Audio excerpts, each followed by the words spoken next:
Из эзотерика. Меня зовут Андрей Андреевич Дуйко, я руководитель эзотерической школы Кайлас. С чего бы мне хотелось начать?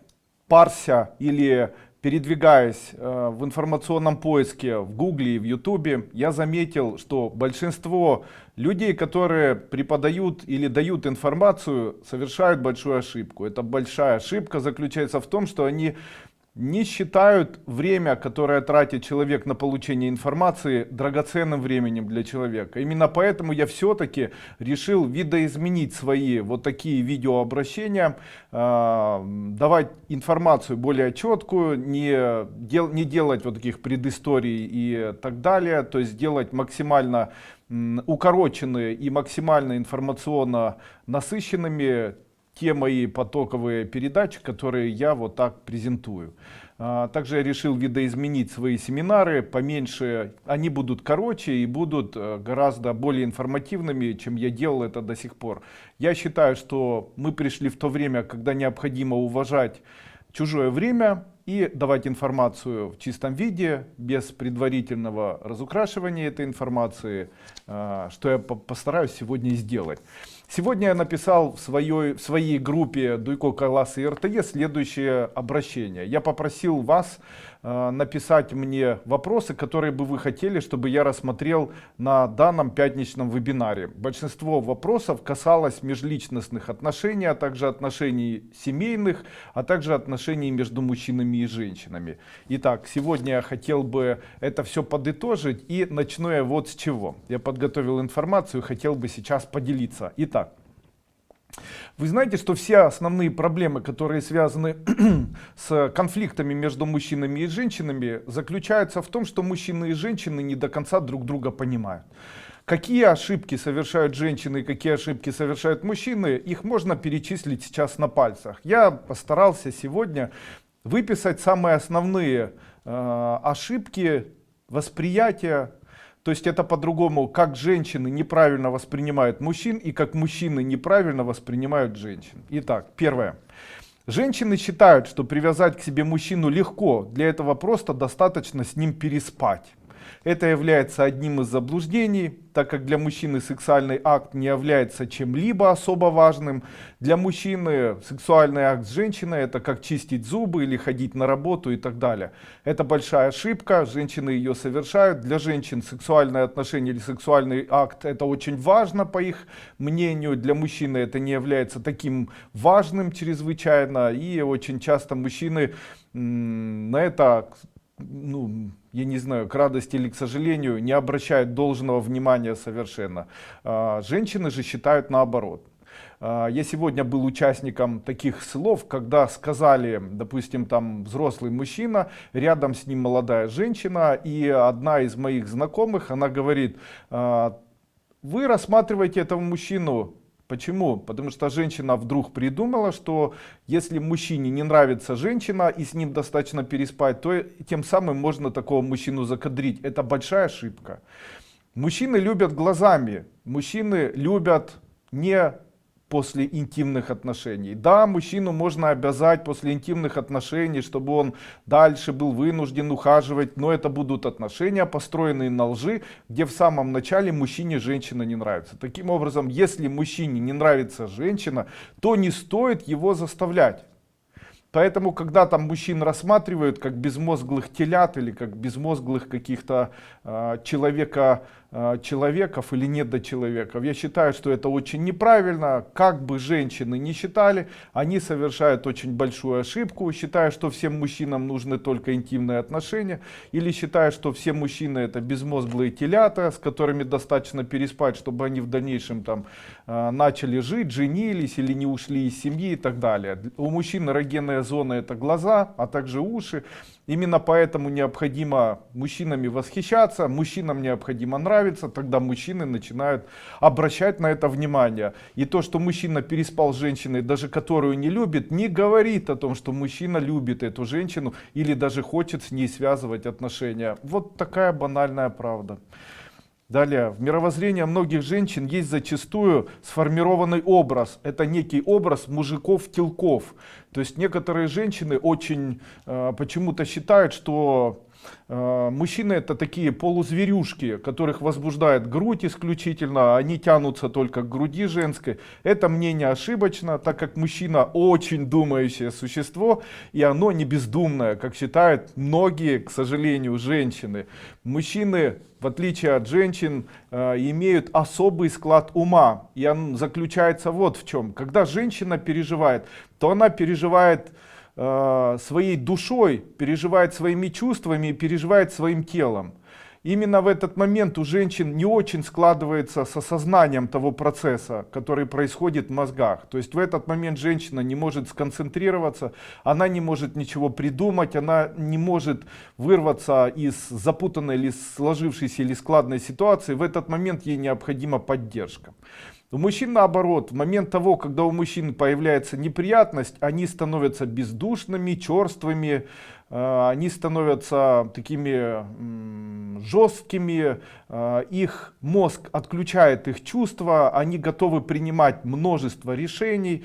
Именно в этом основное различие между восприятием трудностей мужчин и восприятием трудностей, которые получают женщины. Так женщина, она начинает себя раскачивать, у нее много чувств, она не может никак сосредоточиться. У мужчин наоборот, чувства исчезают, они четко сосредотачиваются, им необходимо сделать вывод постоянно. Одним словом, видите, восприятие трудностей у мужчин и женщин абсолютно различное. В мировоззрении мужчин есть понимание того, что любовь это самое важное, что может возникнуть.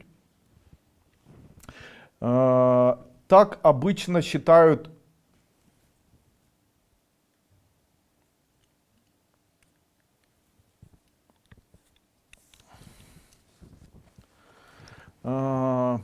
правильно я говорю, в мировоззрении мужчин есть понимание того, что любовь это самое важное, что может возникнуть между мужчиной и женщиной. Вы мне не поверите, конечно, но большинство мужчин, которые не стремятся зарабатывать, не стремятся никак выразиться, они верят в любовь и верят, что в тот момент, когда им понравится женщина, и в тот момент, когда они будут рассказывать о том, что они влюбились в нее, в этот момент эта женщина обязательно ответит взаимностью, независимо от того, сколько у мужчин денег в кошельке, чего он достиг в своей жизни и так далее. Так обычно и бывает. Именно поэтому очень часто мужчины обманывают женщин, то есть приукрашивают свои достижения или находят повод для того, чтобы объяснить свои недостатки какие-либо. То есть в тот момент, когда мужчина встречается с женщиной, он может ей рассказать о том, что у него все было, он всего добился в своей жизни, но у него была прошлая семья, которой он якобы все оставил, оставил имущество, оставил дом, оставил там большое количество денег, сам ушел без ничего, поступил справедливо. Но если разобраться или закопаться в это все, то окажется, что и в той семье, где он жил, у него никогда ничего не получалось, и ничего он в итоге не оставил, и элементы он не платит, и так далее, и так далее. Это очень частое условие. Опять же хочу сказать, мужчины вырастают с позиции идеологии идеальности себя, как нарциссы. Очень часто молодой мужчина считает себя очень красивым, очень востребованным среди женщин, очень интересным, и в дальнейшем, когда он начинает, ему нравится женщина, и он начинает ухаживать за этой женщиной, он считает, что этого достаточно. Женщины немного по-другому воспринимают мир. Кстати, это является заблуждением мужчин. То есть мужчина, который считает себя идеальным, должен ставить тире и говорить: нет, не идеален. Почему? Если ты собираешься быть идеальным для женщины, то необходимо узнать, что же в глазах женщины является идеальным мужчиной. Идеальным мужчиной для женщины является не только мужчина, который говорит прекрасные слова, который может ухаживать, а еще мужчина, который готов взвалить на себя целый ряд обязанностей. Это обязанности создать комфортное проживание в семье, это создать возможности для женщины, возможность родить ребенка и возможность его воспитать так, чтобы ни ребенок, ни женщина не нуждалась и там не голодала, не болела, возможность защитить, возможность создать условия, возможность лелеять свой цветок женщину и так далее. И когда мужчины это узнают, то у них появляется такая гипотетическая идея, они говорят: все женщины корыстные. Ну тогда... Потому что у женщин есть обязанности, они понимают, что им необходимо родить ребенка, этот ребенок должен получить образование, она не сможет работать в тот момент, когда она будет смотреть за ребенком, и выбирая мужчину, они гипотетически подразумевают себя как женщину, которая должна родить ребенка и которая должна не нуждаться хотя бы рядом с таким мужчиной. Именно поэтому очень часто и появляются вот такие вот недопонимания, когда мужчины считают, что женщинам нужны только материальные блага, а мужчинам нужны. Кстати, я хочу вас немножечко уберечь вот от чего. Что такое влияние ментальной энергии? Немножко не по теме, тем не менее скажу. Влияние ментальной энергии происходит так. Ментальная энергия — это энергия нашего ума. В тот момент, когда, допустим, одна женщина подошла к другой женщине, которая гуляет по улице с ребенком, и говорит следующие слова: «Ой, какой у тебя красивый ребенок, и ты сама такая красивая». В этот момент, возможно, она так и считает. То есть набрасывает на нее некую сеть, которая выделяется в виде эктоплазмы из сознания человека, покрывая менталом этого человека. Но такая женщина может потом отойти и вечером вспомнить о том, что видела такую женщину или рассказывая, и у нее может появиться зависть, она может начать говорить: нет, всего она добилась, она не такая хорошая, она сволочь. В этот момент ее ментальная сеть отменяется, и она начинает в обратную сторону двигаться к человеку, который ее поставил, а человек, который ее поставил, как бы всасывает эту ментальную сеть в обратную сторону. Тем самым разрывает энергетический кокон того человека, которого фактически сглазили. И очень часто вот такие сглазы являются, когда один-два раза глазят, даже не чувствует никто ничего. Но вот что происходит. Стоит только женщинам начать выкладывать свои интимные фотографии, ню-фотографии, какие-нибудь оголенные фотографии, то, что я вижу там в нижнем белье или еще в чем-то, выкладывать в Инстаграм, а я могу сказать, что сейчас как будто все женщины с ума посходили, очень много женщин в Инстаграме начинают выкладывать свои полуобнаженные фотографии, на что рассчитывают, я, к сожалению, понять мужским умом не могу, а вот как человек, занимающийся эзотерикой, могу сказать, что делать это небезопасно.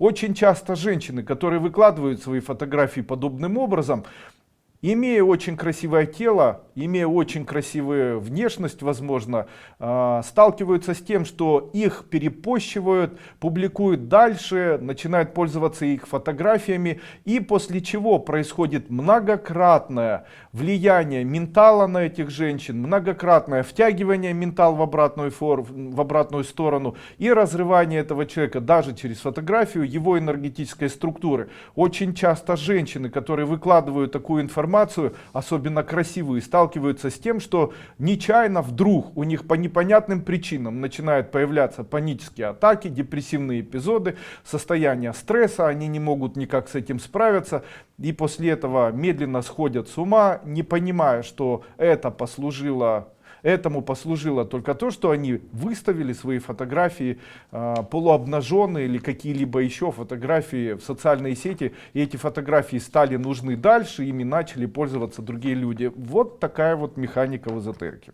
Дальше. Очень часто, живя с мужем, негодяем, женщина не может с ним расстаться, считая, что это любовь. Ну вот представьте себе, мужчина каждый день ругается, он выпивает, он обижает эту женщину, он ругает детей и так далее. Но женщина считает это любовью, потому что он утром встает и, как всегда, одевается на работу, может быть, злится, может быть, там недосказывает что-то и так далее. Очень часто такие мужчины даже не зарабатывают, а больше зарабатывают женщины, которые воспитывают при этом детей, которые живут вот с такими мужчинами. И такие мужчины рядом, они свободно изменяют, свободно там обижают этих женщин, ведут такой образ жизни, сидя очень часто на шее таких женщин, при этом кричат: «Я хозяин в семье», и при этом женщина понимает, что этот мужчина сволочь, негодяй, но расстаться с ним не может. Потом обращаются такие женщины ко мне и говорят: Андрей Андреевич, видимо, это любовь, потому что и на шее моей сидит, и работать не хочет, и ведет себя как негодяй, и изменяет мне даже, Андрей Андреевич, но вот я... И дальше начинается: живу или делаю это все ради детей, или это я делаю ради нашей любви. Но тут хочется задать такой вопрос: а где же в этом любовь, если этот человек так плохо к вам относится? Ведь в случае, если была бы любовь, то тогда не было бы обижания вас, не было бы обижания детей, было бы желание работать и было бы желание хоть там чем-то заниматься, что-то делать. И тогда объяснение выглядит так. Я могу сказать, что такая женщина живет исключительно ради морковки. То есть ради единичных случаев сексуальных отношений с данным мужчиной. То есть она думает, что если он уйдет, у меня не будет интимных отношений. То есть она меняет плохое отношение к детям, стрессы для детей, стрессы для нее, плохую жизненную ситуацию, которую создает этот такой человек. Она считает, что это все не важно, потому что важнее морковка. И после этого я, конечно же, обычно говорю такие слова: женщина, обращайте внимание на свои чувства, не держитесь за морковки. Морковки у всех одинаковые, а вот чувства каждому будут разные. Именно поэтому я хочу вам сказать: не ошибайтесь. Очень часто то, что есть иногда морковка, не говорит о том, что вас любят. Живите ради детей так, чтобы они были счастливыми. Живите ради себя так, чтобы не воспитывать еще и идиота рядом с собой. Извините, если кого-то оскорбил. Дальше. Если женщина начинает переживать, то что происходит? Она теряет память. Если мужчина начинает переживать, он теряет чувства. Таким образом, мужчины и женщины по-разному воспринимают волнение. Естественно, если мужчина начинает переживать, он становится сконцентрированным, четким, но страдают при этом чувства. Такие мужчины становятся бесчеловечными, сердитыми, прагматичными, бесчувственными, злобными и так далее, не умеющими шутить. Все их шутки — это думанье. Очень часто во время стресса у мужчин происходит такое ощущение совершенно другое, чем у женщины. Так женщина, когда страдает, у нее растут чувства, она хочет поддержки, того, чтобы кто-то ей восхищался. И если, допустим, одна семья, и в этой семье горе, то мужчина и женщина по-разному начинают воспринимать это горе. Женщина хочет, чтобы ей говорили при этом хорошие слова, чтобы мужчина ее обнимал, чтобы гладил, заботился. Мужчина при этом, она не может запомнить, не может там двух слов связать, не может сосредоточиться, не может вспомнить, не может понять, куда она деньги дала. У мужчин все наоборот. В этот момент они сконцентрированы, но они не могут говорить теплых слов женщины, они не могут быть теплыми, они не могут быть добрыми. И после этого появляются два совершенно разных человека.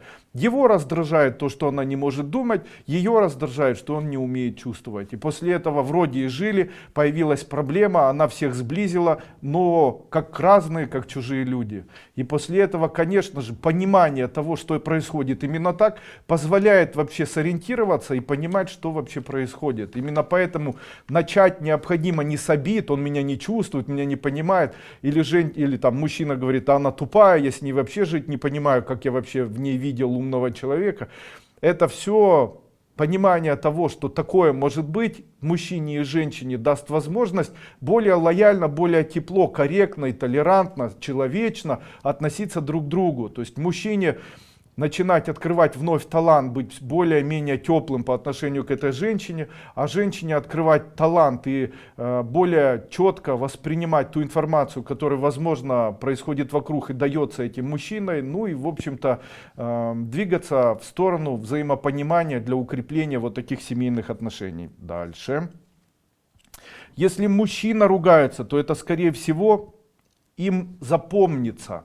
Очень часто женщина, которая ругается с мужчиной, считает, что это просто так. Знайте, мужчина самое страшное существо. Почему? В тот момент, когда ругается мужчина, знайте, он будет это вспоминать и через год, и через 10 лет, и через 30, и через 50. То есть то, что женщина не так поступила, он вспомнит через 10, через 30, через 50. Для него это концепция, он ставит печати. Для женщин ничего не концепция. То есть если женщина, допустим, мужчина что-то сделал, то женщина это может уже не помнить через 3 дня. Именно поэтому для женщин многих стресс, когда мужчины с ними расходятся, или мужчины там говорят: я с тобой не могу больше жить. А она говорит: почему это ты со мной не можешь больше жить? А вот помнишь, 17 лет назад ты тогда сделала этого? Конечно, она не помнит. Она не помнит уже на второй день. Почему? Из-за того, что женщины более чувственные существа, они не запоминают гадости и не помнят их, как правило.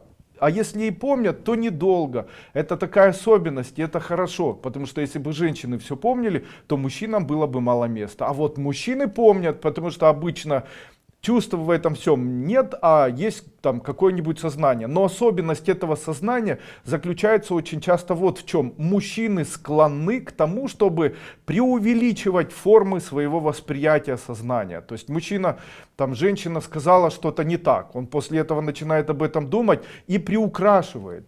То есть женщина потом может услышать совсем другую информацию, потому что к этой информации будет добавлены рассуждения, логические рассуждения. То есть в самом начале было дурак, а спустя 12 лет будет переживание униженного и оскорбленного человека на протяжении 17 лет, которые начались в тот момент, когда она ему сказала дурак. То есть она ему сказала дурак, после этого он это воспринял как дурак, после этого очень долго об этом думал, это все писалось как книга «Униженные, оскорбленные», где там очень много идей, взвешиваний, которые подтверждались новыми фактами, и это создает вот такой процесс, некий клубок, и возможно он может дальше быть камнем преткновения в дальнейшем, в момент того, когда появится какая-нибудь очень глобальная ссора, то обязательно это вылезет и будет эту женщину терроризировать и мучить. И мужчина такой может заставить ее извиняться, заставить ее страдать, и она откровенно, искренне совершенно не сможет никогда ему объяснить, что это было не так, потому что очень часто она даже этого не вспомнит. Иногда мужчина и женщина, выясняя такие отношения или такие ситуации, они могут быть шокированы неадекватом друг друга. Мужчина может быть шокирован тому, что она совершенно этого не помнит, а она может быть шокирована тем, что такого не было вообще. И они оба правы. Почему? Они как люди из разных планет. А что же нужно делать? Женщина, когда ругается, хочет лишь одного. Женщина хочет внимания в тот момент, когда она ругается. Женщиной нужно восхищаться, хвалить. Особенно хвалить необходимо ее красоту. Все мысли и чувства женщины связаны с ее красотой. Очень часто женщина считает, что мужчине она не нравится. Как это происходит? Он со мной не занимается интимными отношениями, значит я ему не нравлюсь. А если я ему не нравлюсь, то я хочу вам открыть глаза. Женщины всегда считают, что во всем виновато то, что они набирают избыточный вес. У них пунктик такой. То есть они считают, что мужчины с ними не спят только потому, что у них избыточный вес. После этого они начинают голодать. После того, когда они начинают голодать, у них поднимается количество кетоновых телец в крови, появляется засорение организма и появляется дурной запах ацетона, который в дальнейшем приводит к тому, что мужчина, который начинает жить со своей женщиной, которая думает, что он с ней не спит и считает, что этого не происходит только потому, что она полная, считает, что ей нужно похудеть для того, чтобы ему более сильно нравиться, при этом она молчит, ничего не ест, не доедает и специально это делает. Если у мужчины после этого спросить, почему ты с ней не спишь, он скажет, я не могу с ней спать, потому что у нее изо рта жутко пахнет ацетоном. А вы представляете, это очень частое явление. Я спрашиваю мужчины, почему? Вот у меня очень много было вот таких мужчин и женщин, и всегда все заканчивалось одним и тем же. Я говорю мужчине, ну вот ваша женщина, мне так кажется, она вами как бы не обласкана. Он говорит, вы понимаете, Андрей Андреевич, я не могу с ней жить. Я говорю, почему? Он говорит, я не могу, я все время чувствую у нее изо рта плохой запах. То запах, как будто она ацетоном с курением пахнет, а если не курит, то просто ацетоном. Мужчины так устроены, мужчины вынюхивают женщину. Для мужчин очень важен запах изо рта женщины. Так женщина ради мужчины худеет, начинает пахнуть ацетоном. Так мужчина говорит, я не хочу целоваться со своей женщиной и не хочу с ней заниматься сексом или интимными отношениями, потому что от нее пахнет ацетоном. Конец. Она сильнее худеет, а он сильнее не хочет. Почему? Ну, вы бы хотели заниматься интимными отношениями, если пахнет ли партнер? Несомненно.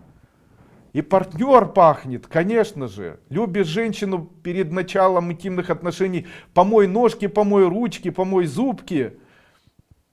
Там все помой. и после этого только. Но если мужчина может смыть, то женщина, у которой высокий ацетон на фоне того, что она худеет, смыть это не может, потому что оно выделяется каждую секунду. Но сейчас не об этом. Как повлиять на желание жениться, спросила одна из женщин. Первое. Нужно стараться делать так, чтобы мужчина на женщину тратил как можно больше денег. Вы представляете, это очень важный фактор. Почему? Кого выбирают обычно женщины? Итак, что сложнее, переспать с женщиной, то есть наврать женщине и переспать с ней? Или второе, ухаживать за женщиной, дарить цветы? Давайте рассмотрим и то, и другое. Первое. Познакомился с ней где-нибудь там, после этого приехал, после этого наврал, после этого переспал. А женщина после того, когда с ней переспали, начинает думать, что он ее любит. На самом деле он никак к ней не относится. Второй вариант. Понравилась женщина, начал работать. За то, что он работает, ему заплатили деньги. У него есть эти деньги, которые он должен на протяжении месяца отложить, потратить на жизнь и так далее. Он берет эти деньги, покупает ей подарки, водит ее в ресторан, покупает ей дорогие вещи. Скажите, кто из них больше усилий тратит? Тот, кто приехал и переспал с ней и ничего ей не дарит? Или тот, кто дарит, но с ней не спит? Конечно же, тот, кто дарит, с ней не спит. Он больше тратит энергии. И у нее больше вариаций или вариантов остаться именно с таким мужчиной. Но женщины часто выбирают наоборот. Они выбирают того, у кого морковка. После этого не того, кто потратил деньги на женщину, а того, у кого морковка. Я хочу дать вам секрет. Если вы хотите, чтобы этот мужчина на вас женился, то не нужно часто с ним заниматься сексом, а нужно заставлять этого человека или убеждать этого человека тратить на вас большее количество внимания в виде цветы, конфет, рестораны, кино, одежда простая, одежда непростая, дорогое что-то. Мужчины очень практичные такие люди, мужчины, которые тратят деньги на женщину, им потом жаль бросать такую женщину. Вот услышьте меня, это правда, это по-настоящему правда. Это правда. Ладно, меня сейчас ненавидит, наверное. Я, наверное, не буду выкладывать потом данный семинар в YouTube. Почему? Я очень боюсь тех комментариев. Вы же меня потом там разорвете. Я столько получаю гадостей после этого, вы даже не представляете.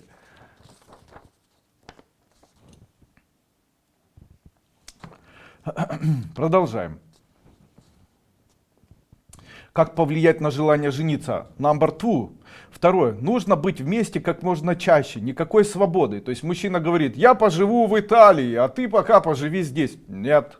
Вместе в Италию, вместе из Италии. Никакой свободы. Не давайте свободу. При этом только начинаете жить, звоните ему в обед, говорите, милый, любимый, ты где? А еще говорите обязательно мужчине, чтобы он вас называл по имени. Это очень важно. Никаких кися, муся, люся, дуся, пупуся, мумуся, гугуся и так далее. Почему? Это даст возможность вас идентифицировать, потому что очень часто мужчины, которые живут обычной жизнью холостого мужчины, очень часто погрешают в блуде. И у них очень большое количество разных женщин, которых они для себя условно называют. Всех одним именем, там Муся, или там Пуся, или Гугуся. Почему называют? Они для них это одно существо. То есть, если одна там не разрешила, то другая разрешит. Поэтому, чтобы не запоминать имена, они всех там, Куся, как дела? Там, а кто это? Это Куся, это Пуся, это Кися, это Мися и так далее. Вот не разрешайте. Говорите, называй меня только по имени. Это одно из условий. Не любимая, не любовь моя, не и так далее. А только там Маша, Машуня, Маричка, Марика, Маруся там и так далее. Там. Вариации там, Дуня, Дуняша, Маняша и так далее. Звоните, и он говорит, да, любимая, говорите, нет, называй меня Маша. Да, Маша, любимая, вот так. Это важно, это с позиции и психологии, вот зарождения этих отношений очень важно. Пусть называет вас по имени. Сделайте так, чтобы он вам дарил подарки. Третье, восхищайтесь мужчиной как можно чаще. И ты такой молодец, и у тебя так все получается. И ты вот так вот у тебя, и вот здесь ты такой молодец и так далее. Четвертое, не стоит забывать о том, что мужчина любит глазами. Давайте вот так. Вы жир или вы женщина? Давайте я вам отвечу. Вы женщина. Вы сиська или вы женщина? Давайте я вам отвечу. Вы женщина. Вы попа или вы женщина? Вы женщина. Вы губы или вы женщина? Вы женщина. Но почему-то женщины очень часто себя начинают идентифицировать с куском жира, с маленькой грудью. То есть они не женщина, они маленькая страдающая грудь. Они не женщина, они кусок жира. Ужас какой.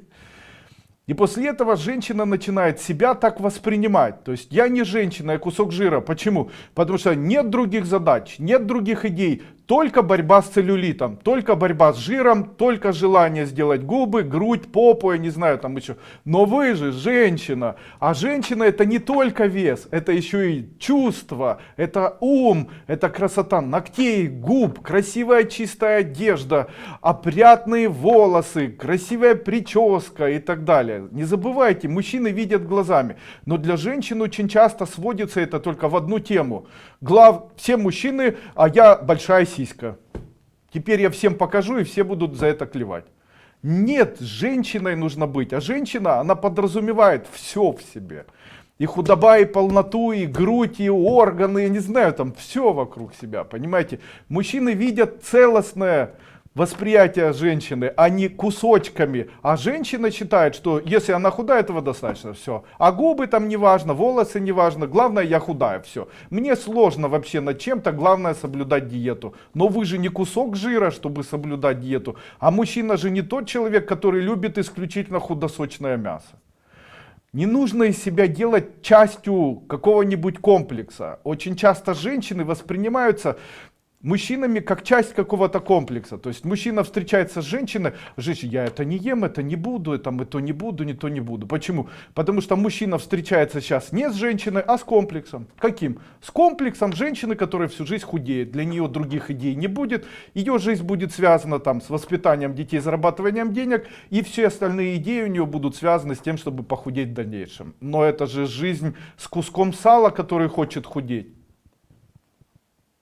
Это же невыносимо, женщины, любите мужчин, не занимайтесь диетами, будьте людьми.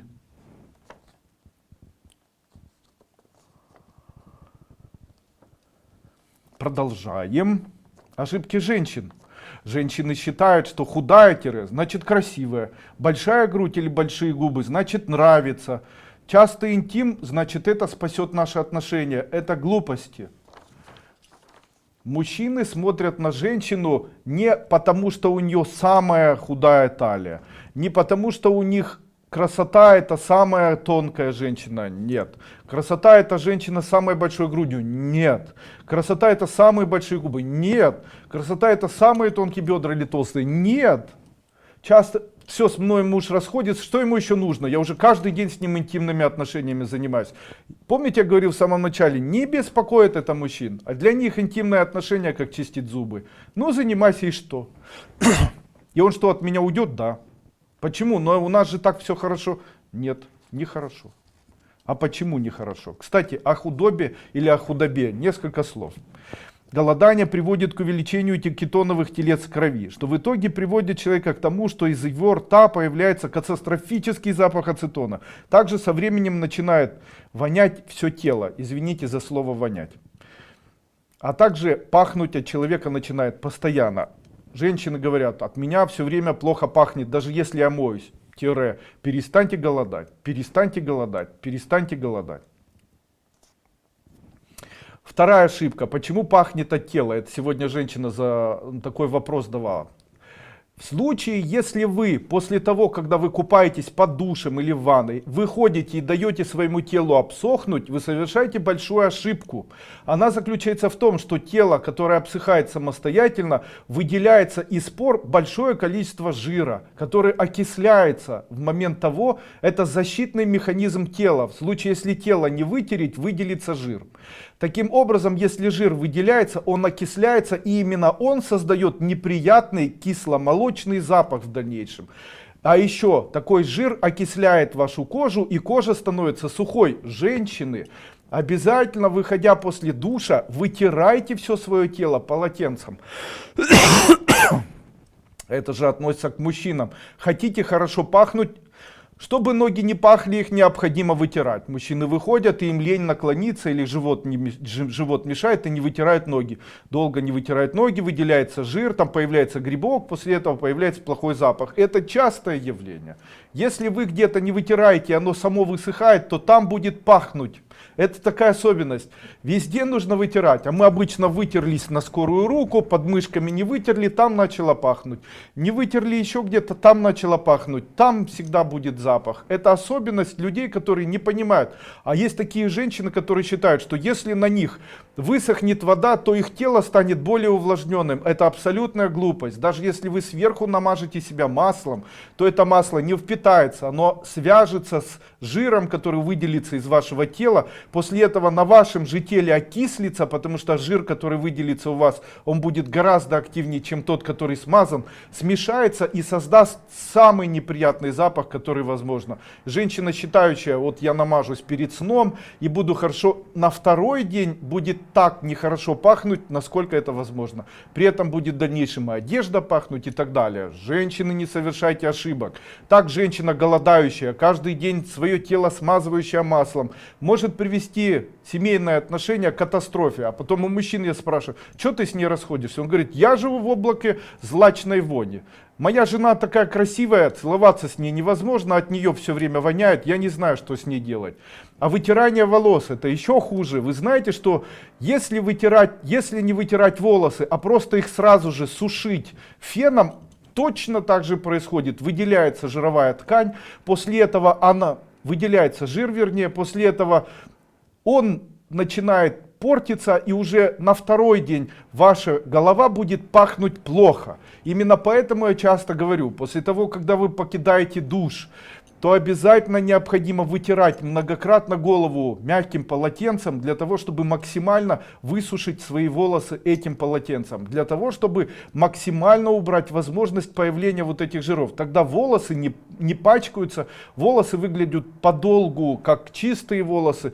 Это очень частое явление, когда женщины выходят, отжали волосы, после этого феном высушили. Не делайте так, это неправильно. После этого еще и смазывают чем-нибудь, там, маслом, бальзамом, еще чем-то. Бальзам протухает, связывается после этого с маслом на голове, после этого от женщины начинает плохо пахнуть. Встречаешься с мужчиной, и он говорит, да я не могу со своей женщиной жить. Я говорю, почему? Она же такая красивая.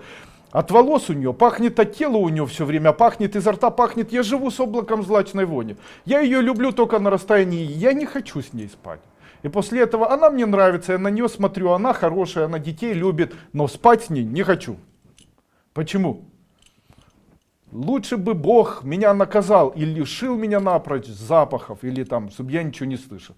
Вот это мы и видим очень часто. Женщины, не создавайте для себя трудности, ведь это очень несложно делать то, о чем я говорю. Не голодайте, ешьте, хватит себя отравлять этими кетонами ради мужчин.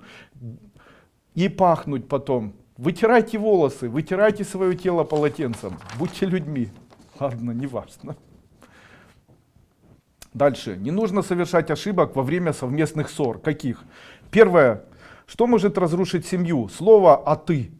Не произносите эти слова. Если это семья, то должно присутствовать слово «мы». Мы для нас, наши. Наши дети, наш переезд, наши там. Нету твое, мое. Не должно этого быть. Только наши. Тот, кто многократно говорит «мое», тот самый большой предатель. Второе. Никогда не обижайтесь больше 1 часа. Никогда, как бы кто кого не обидел, для того, чтобы семья сохранилась, правы вы или не правы, не обижайтесь. Не нужно стоять на коленях, просить прощения, целовать там и так далее. Просто первый должен мириться мужчина. Как бы не было виновата женщина, первый должен мириться мужчина. Именно почему? Мужчина это сила, мужчина он сильный, мужчине легче справиться со своими чувствами, а женщине сложнее. Мужчины никогда не говорите женщине пойми, она в тот момент, когда обижается, ничего не может понять. Ее мозг в этот момент отключен, у нее есть только чувства. Мужчина говорит, да это все связано с тем-то, тем-то, не слышит. Для нее это связано вот чем. Вы говорите, ты не права, это неправильно, то, что ты сказала, все глупость. Она в этот момент этого не слышит. Она думает только о том, что вы ее 100% бросите, что она уже некрасивая и что она дальше будет делать со своими детьми. конец. Она вот думает, я ему не нравлюсь, все, он меня 100% бросит. Мыслей других нет. Мужчины, услышите то, что я говорю. Это очень-очень гениально, то, что я говорю. Это спасет 1000 семей. Второе. Никогда ничего не выясняйте. Давай выясним, что же это произошло. Зачем? Если она не будет помнить через 2 минуты, что выяснять? Мужчины очень часто говорят, надо объясниться, я должен объяснить. Не надо объясниться, никто ничего не понимает. Нужно просто подойти, обнять такую женщину и сказать, ты самая красивая, ты мне нравишься, я все делаю для нашей семьи, я тебя обожаю, и на этом все. Поверьте мне, это безотказно работает. И это гораздо лучше, чем я тебе сейчас объясню. Люди были неправы, они там, этого никто не слышит. Почему ты сказал, что я не прав? Да никто не хотел ничего вам говорить. Когда женщина говорит с вытаращенными глазами, она вам кричит просто, чувства свои передает. Скажите, когда вы хотите передать чувства, вот допустим, вы видите красивые цветы, красивое небо, и в этот момент хотите другому человеку передать эти чувства. Я сейчас чувствую такое красивое небо, оно такое обалденное, ну и дальше не можете. И дальше, если чувство распирает человека, то он может говорить глупости. Лиловое небо, оно как ковер, оно такое нереальное, пушистое, оно как будто меня накрывает теплом, как будто оно греет, щекочет меня, я как белая птица порхаю в этом небе, ура! Человек, который рядом будет находиться, будет думать, человек психически больной рядом со мной. Какое белое небо, какая птица, о чем человек говорит. А человек говорит чепуху, потому что человеку трудно выложить или выделить из себя чувства. Когда женщина обижается, нервничает, у ее переполняют чувства, а чувства их невозможно передать. Поэтому, когда женщина говорит, очень часто рот создает совсем не то, что может быть. И мужчина этого не понимает. Почему? Не дано. Она и сама в этот момент себя не понимает. Продолжаем. Если женщина капризничает, то просто необходимо ее обнять. Это принцип высокой духовности. Считаете себя высокодуховным человеком, помните этот принцип. Я очень часто, вот недавно я смотрел Садгуру, и там в момент того, когда Садгуру рассказывал, он сказал, что самое важное для человека на протяжении его жизни это развивать свое духовное, идти по духовному пути. То есть духовный рост для него является самым важным. И у меня сразу же вопрос такой, жаль, я его не могу задать учителям, а я его задавал на самом деле учителям в свое время по Илоту Бабе, когда путешествовал в Индии.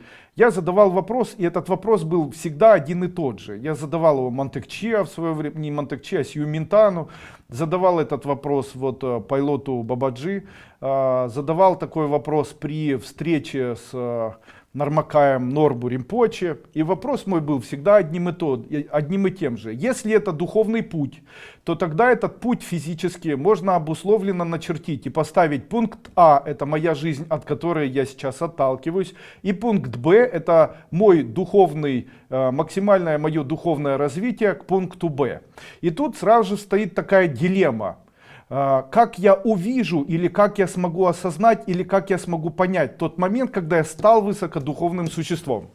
Потому что в случае, если я не буду четко понимать, что такое высокая духовность, то в тот момент, когда я ее буду иметь, я могу ее пройти и не достигнуть, или жить с ней всю свою сознательную жизнь и все равно к ней стремиться. То есть есть ли окончание высокой духовности? И мне начинали говорить, что высокая духовность это бесконечная любовь к окружающему миру. Я говорю, я уже сейчас люблю, могу ли я считать себя высокодуховным существом? Говорит, надо очень сильно любить. Я не понимаю очень сильно любить. Мой мозг так устроен, как у мужчины, что я хочу четкое понимание очень. То есть очень это как? Ты поймешь, я не могу понять, потому что я могу понять, когда это все имеет какие-то границы. А в случае, если границ нет, я боюсь промахнуться, потому что, возможно, я уже и есть высокодуховное существо, тогда мне нет возможности и желания двигаться на пути духовного роста. Или если я достигну своей высокой духовности, то тогда зачем мне дальше двигаться к высокой духовности, если я могу ее уже иметь? Зачем тогда дальнейший путь? Вот такая тайна вот у меня была. Для себя я определил, что такое высокая духовность. Итак, продолжаем.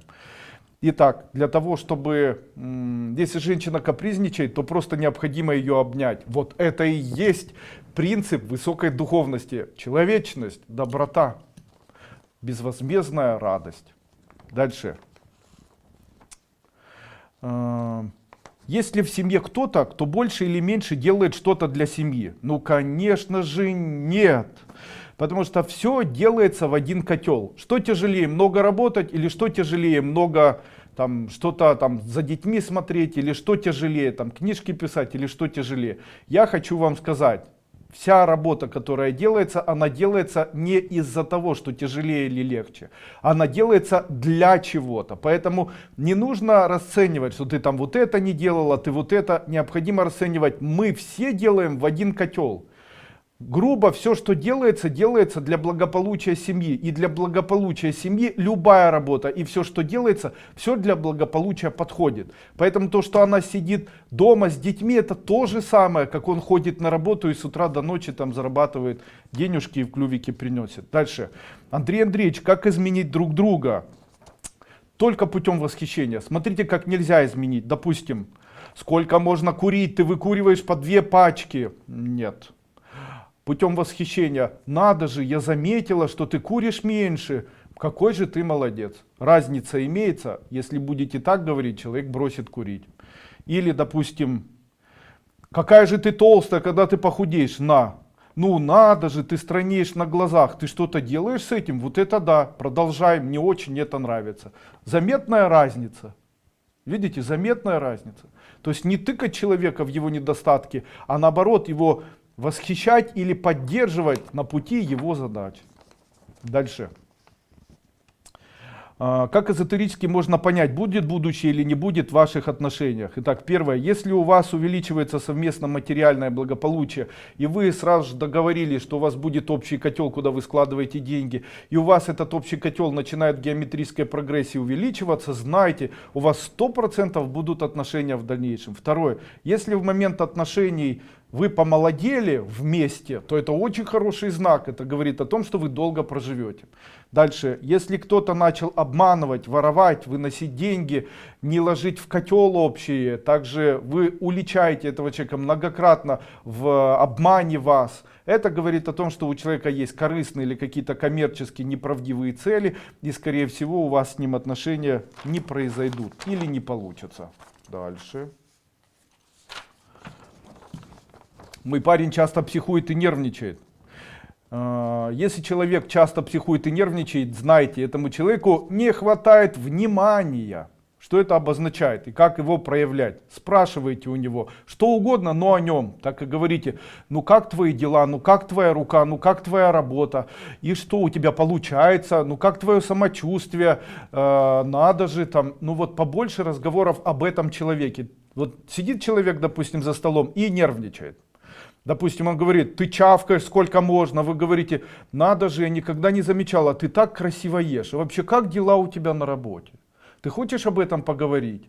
Мне бы хотелось побольше узнать о том, что с тобой происходит. И у человека сразу же меняется формат, и человек понимает, что на него обращать внимание, это мгновенно убирает любую злость. Представляете, как это все эффективно работает? Говорите о нем, о том, что он чувствует, психи исчезнут быстро. Дальше. Как заставить мужчину брать ответственность за свою семью? Нужно определить. Возможно, у вас муж не чувствует себя хозяином в доме, хозяином в своей семье. Нужно прямо, незаметно для него заставлять его принимать решения, спрашивать у него разрешения. Смотрите, есть слово, называется дома хозяин. Вы хотите, чтобы человек нес ответственность, чтобы он за семью ответственен, тогда он должен быть хозяином. А очень часто, когда я приезжаю куда-нибудь, я обращаю внимание на то, что женщина, она вот полная хозяйка. То есть это выглядит так: отнеси мусор, принеси, положи, вынеси, забей, там, помоги, там еще. То есть она хозяйка, а он. После этого надо обязательно навязывать мужчине задачи. Какие это могут быть задачи?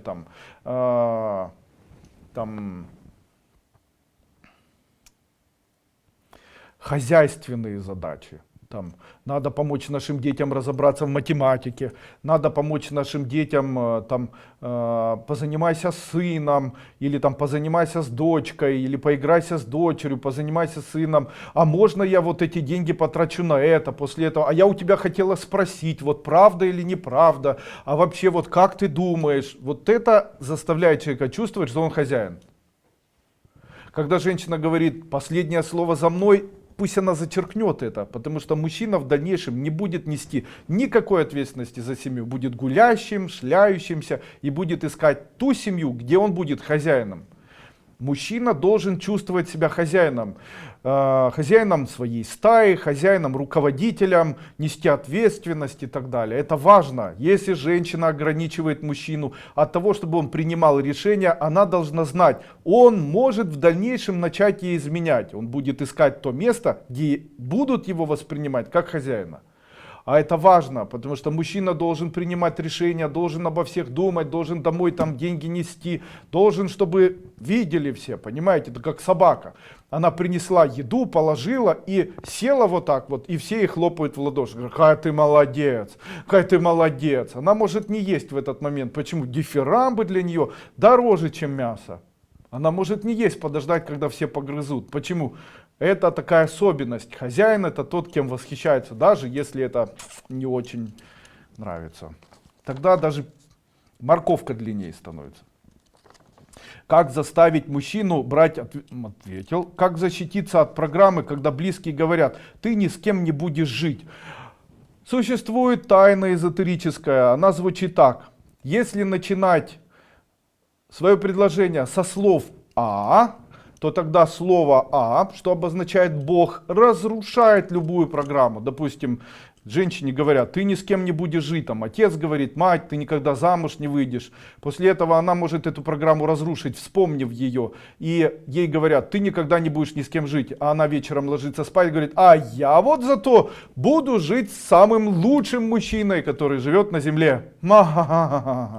И после этого вот это слово «а», произнесенное перед началом программы, разрушает любую программу. Чтоб ты там скопыталась, человек услышал это и говорит, а я вот никогда не скопытаюсь, все врагам назло. Чтоб ты там подавилась, а я вот никогда не подавлюсь. То есть слово «а» является очень важным, которое разрушает программу. Андрей Андреевич, вы очень часто советуете не произносить слог «не», а вы знаете, что его Вселенная не видит. Гомерически, как говорится, друзья мои, хохочу. Почему? Дело в том, что ответ мой звучит так. Скажите, вы слог «не» говорите для Вселенной или для себя? Когда вы просите, это вы вообще для Вселенной просите или для себя? Но если вы для себя, то тогда вам важно слышать этот слог «не». Если вы для себя это делаете, то поверьте, вы слышите «не» 100%. Почему? Каждый день начните себе говорить такие слова. Я не умная, я не успешная, не любимая, не счастливая.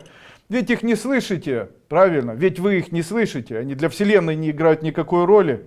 Или все же слышите? Ну, конечно, слышите. Там очень интересный вопрос был. 4 апреля 2000... Сейчас пестрит YouTube прямо во все стороны.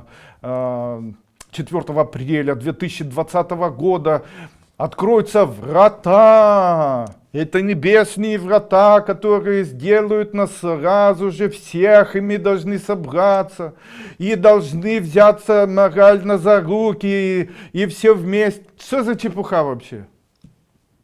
Какие врата? Куда эти врата вообще? Кому? К Богу? То есть Бог только один раз врата открывает. Люди, ну что с вами? У вас же высшее образование. Какие врата?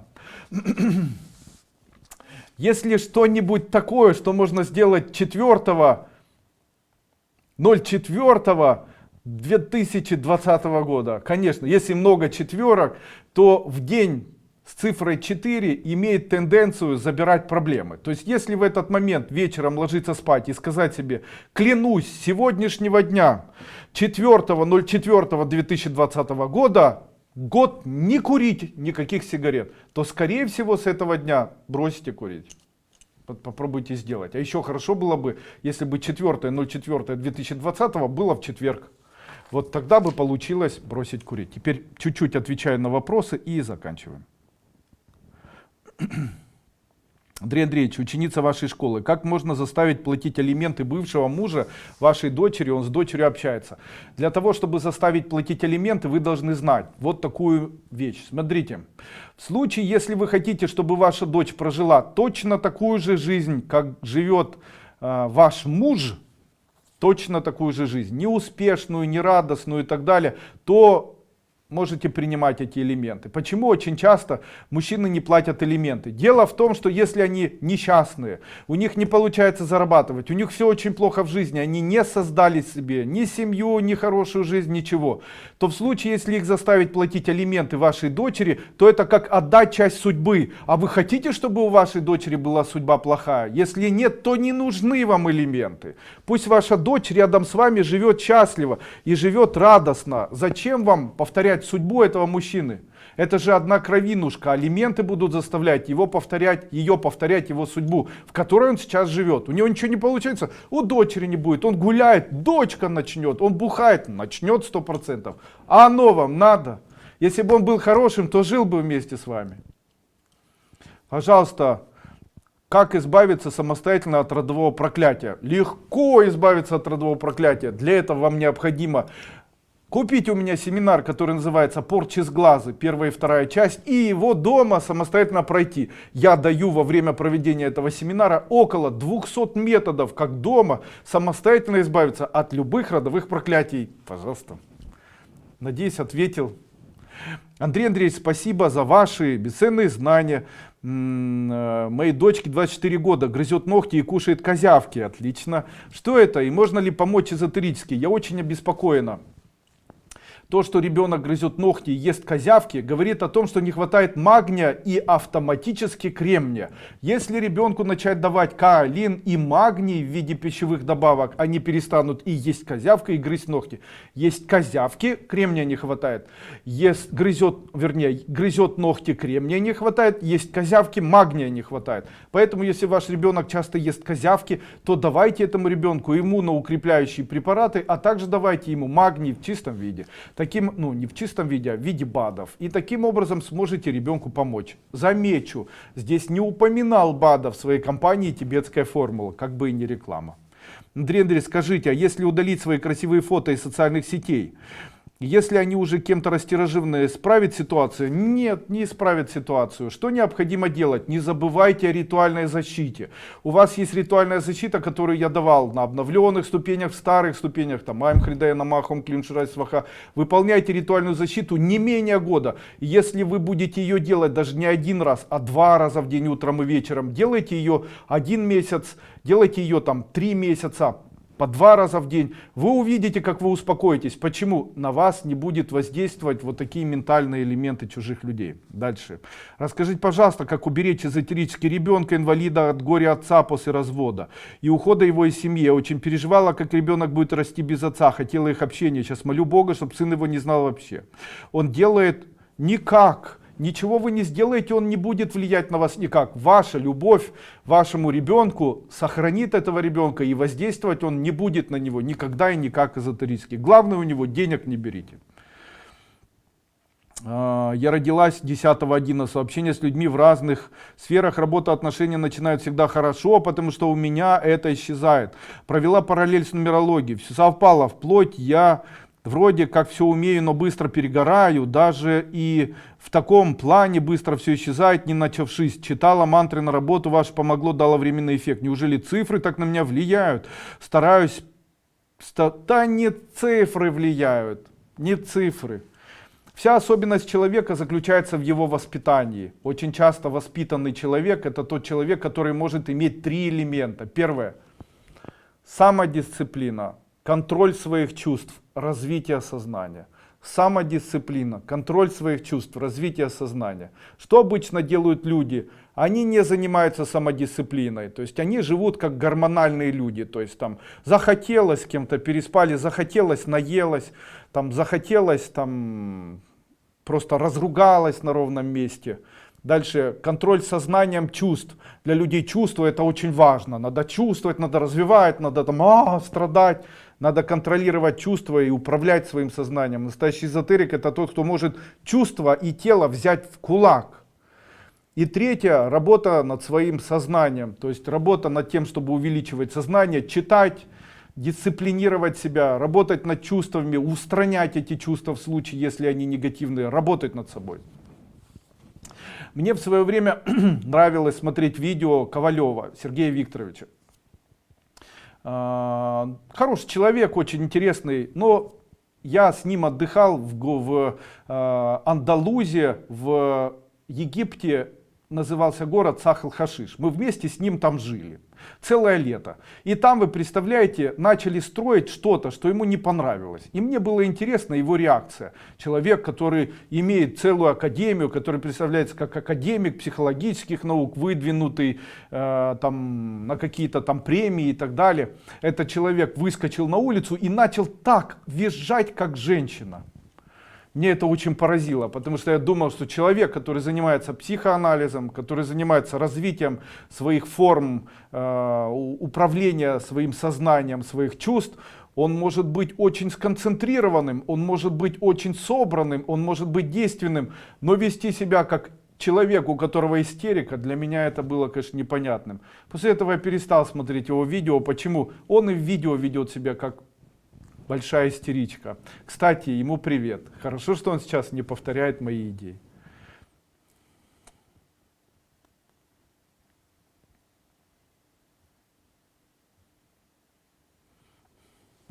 Умоляю, только что дочь напилась и ушла с 3-месячным ребенком. После операции ребенок, помогите. Смотрите, сегодня через 40 минут дочь вернется.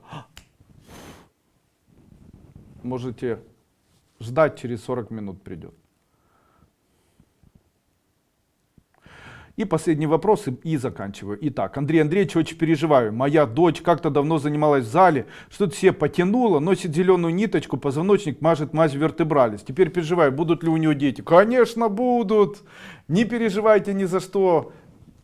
Никакие надсады, ничего не приводят женщину к тому, чтобы она не могла родить ребенка. Итак, от меня эзотерический метод, который я хочу дать бесплатно, называется ментальный метод иметь детей. Что необходимо сделать? Каждый раз, каждый день необходимо представлять маме для дочери или для женщины самой для себя, представлять, будто на ней длинное платье. После чего представлять, будто вы в платье бросаете зерна, и в эти платья садятся голуби или другого вида птички. И в тот момент, когда вы представляете, как голубь сел в вашу платье и начинает клевать, нужно представить, будто вы его схватили в подол и обвязали сверху веревочкой многократно, поясом, так, чтобы этот голубь жил у вас в подоле.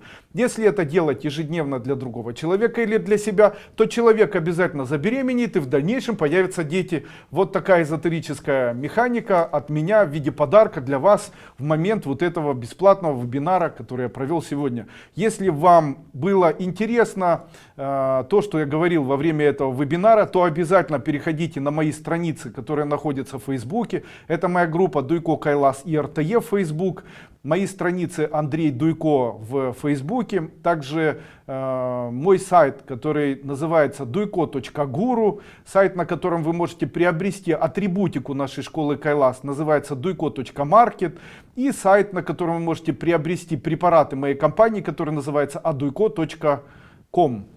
Все эти сайты принадлежат мне. В случае, если вам необходимо купить продукцию моей компании, а также приобрести какие-либо семинары от меня, то обязательно делайте это на моих официальных сайтах.